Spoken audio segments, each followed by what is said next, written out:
অমানবিক দৃশ্যের সাক্ষী থাকলো বসিরহাট। রাতের অন্ধকারে 10 বছরের সন্তানকে সীমান্তে ফেলে পালালো বাবা।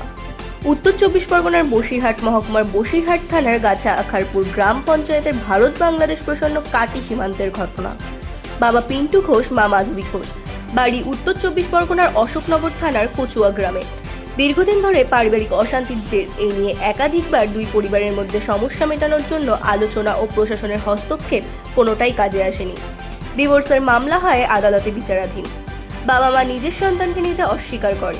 বাবা রাতের অন্ধকারে 10 বছরের ছেলেকে রেখে পালায়। নাম তমাল ঘোষ, 4র্থ শ্রেণীতে পড়ে। তাকে আজ রাত্রিবেলা বসিরহাট থানার প্রসন্নকারী গ্রামে মোটর বাইকে করে এনে ফেলে চম্পট দেয় অভিযুক্ত। ওই ছাত্র কান্নাকাটি করতেই এলাকার মানুষ জড়ো হয়ে যায়।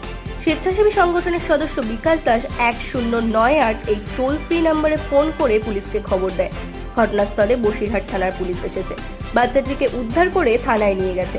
সূত্রের খবর, 10 বছরের সন্তানকে নিতে অস্বীকার করেছে বাবা মা, যার কারণে রাতের অন্ধকারে সীমান্তে ফেলে রেখে চম্পট দেয়।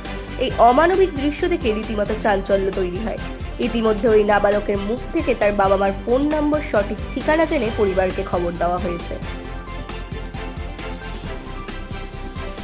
থানার অন্তর্গত গাছাখারপুর পঞ্চায়েতের প্রসন্নকাটি গ্রামে আজ সন্ধ্যা 7টা নাগাদ তার বাবা 10 বছর বয়সী একটা ছেলেকে রাস্তায় ফেলে দিয়ে যায় এবং গ্রামের লোক তাকে উদ্ধার করে। সে রাস্তায় কান্নাকাটি করা শুরু করে এবং গ্রামের লোক সমাজকর্মী হিসেবে আমাদেরকেও খবর দেয়। আমরা সেখানে যাই এবং বাচ্চার কাছ থেকে কথা বলে শুনতে পাই যে তাদের বাবা মার মধ্যে সম্পর্কের একটা ভাঙন ঘটেছে এবং বাচ্চাটা তাদের কাছে বোঝা হয়ে গেছে এবং সেই জন্য বাচ্চার প্রতি তাদের অবহেলা।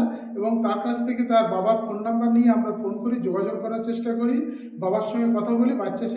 তার বাবা যে বাচ্চাটাকে তৎক্ষণাৎ নিতেই চাইছেন না।